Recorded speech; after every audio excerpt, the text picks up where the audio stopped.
Well, hadirin sekalian, tibalah kita kepada masa yang kita nanti-nantikan. Majlis dengan segala sukacita dan hormatnya menjemput Yang Amat Berhormat Datuk Seri Muhammad Najib bin Tun Haji Abdul Razak, Perdana Menteri Malaysia, untuk menyampaikan ucapan perasmiannya dan seterusnya untuk menyempurnakan upacara pelancaran. Dengan segala hormatnya, dipersilakan.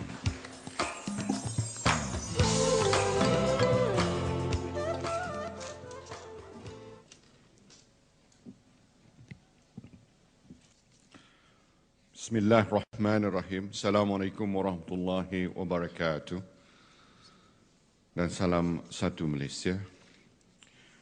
Yang berhormat Datuk Seri Ismail Sabri, Menteri Perdagangan Dalam Negeri, Koperasi dan Kepenggunaan.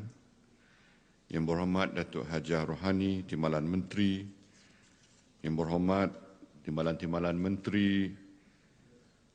Yang berbahagia Ketua Setiausaha Kementerian, tuan-tuan yang terutama, Dev-Dev jemputan, tuan-tuan dan puan-puan yang saya hormati sekalian. Pertama-tamanya saya ingin melahirkan penghargaan kepada Kementerian Perdagangan Dalam Negeri dan Koperasi dan Kepenggunaan kerana telah sudi menjemput saya bagi meresmikan kempen Beli Barangan Malaysia tahun 2010 pada pagi ini. Saya difahamkan ini merupakan tahun kedua penganjuran Expo ini setelah ia melakar kejayaan pada tahun yang lepas. Semana kita sedia maklum, kerajaan telah pun menggariskan hala tuju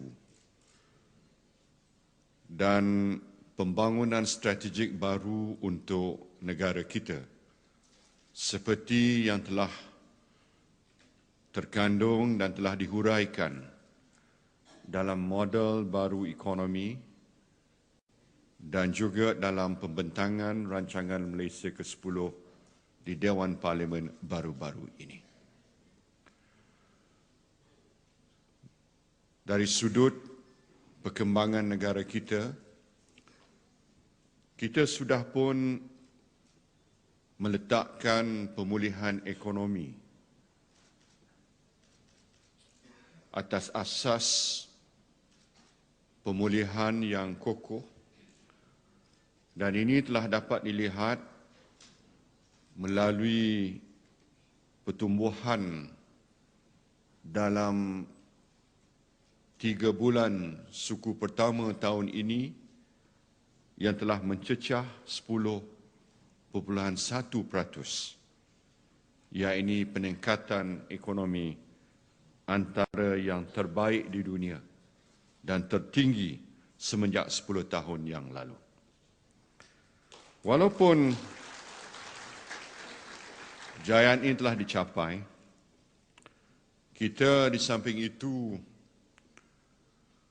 meletakkan hala tuju baru untuk negara kita supaya kita bukan saja dapat memulihkan ekonomi negara kita, tetapi dapat memacu pertumbuhan ekonomi atas landasan pertumbuhan yang memberangsangkan supaya matlamat jangka panjang yang kita harapkan itu akan dapat dicapai.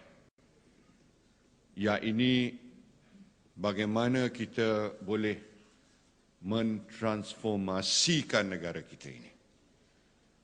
Bukan saja saya sebut untuk mencapai negara maju dan berpendapatan tinggi, tetapi ianya adalah berpaksi kepada mentransformasikan negara kita dalam erti kata yang sebenarnya. Sebab itu, kita tidak boleh melihat pada apa yang nak dicapai oleh kita. Kita tidak boleh sebut semata-mata dari sudut negara maju ataupun berpendapatan tinggi. Tetapi yang tidak kurang pentingnya juga ialah untuk memahami bagaimana ataupun the how part untuk mencapai matlamat induk dan impian untuk negara kita.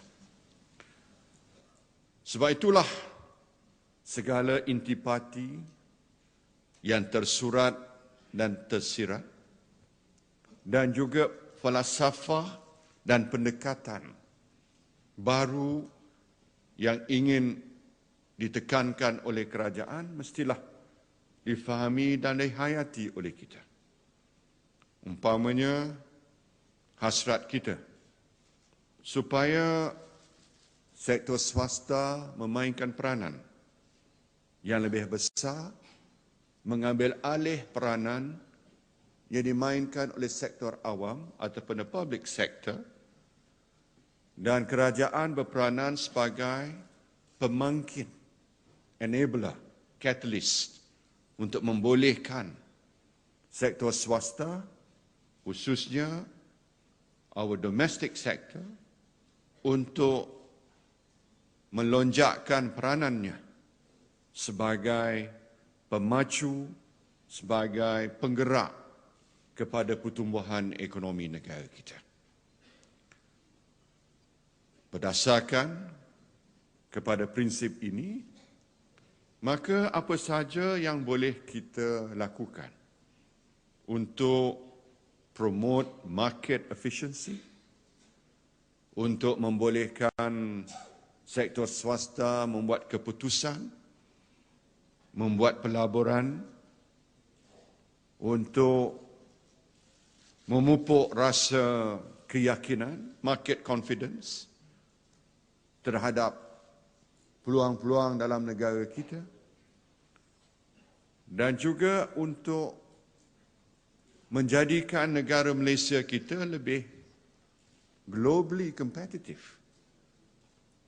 Dan di sinilah antara peranan yang kita tekankan pada hari ini melalui Expo Barangan Buatan Malaysia ini ialah untuk bukan saja untuk memprojekkan barangan-barangan produk Malaysia yang semakin hari semakin tinggi mutu dan kualitinya, standing dengan produk daripada negara-negara luar, tetapi untuk memupuk satu proses di mana syarikat-syarikat tempatan semakin hari semakin tinggi produktivitinya, semakin berani membuat inovasi, semakin berdaya saing, globally competitive, bukan saja dalam negara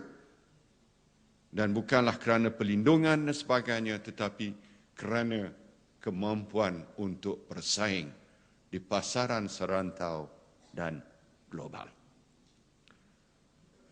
Lebih-lebih lagi apabila untuk mencapai matlamat rancangan Malaysia ke-10 dan model baru ekonomi serta wawasan 2020, maka sasaran untuk mencapai tahap pelaburan sebanyak 115 bilion setahun melalui pelaburan sektor swasta, sama ada melalui syarikat tempatan maupun FDI, merupakan satu sasaran yang amat besar.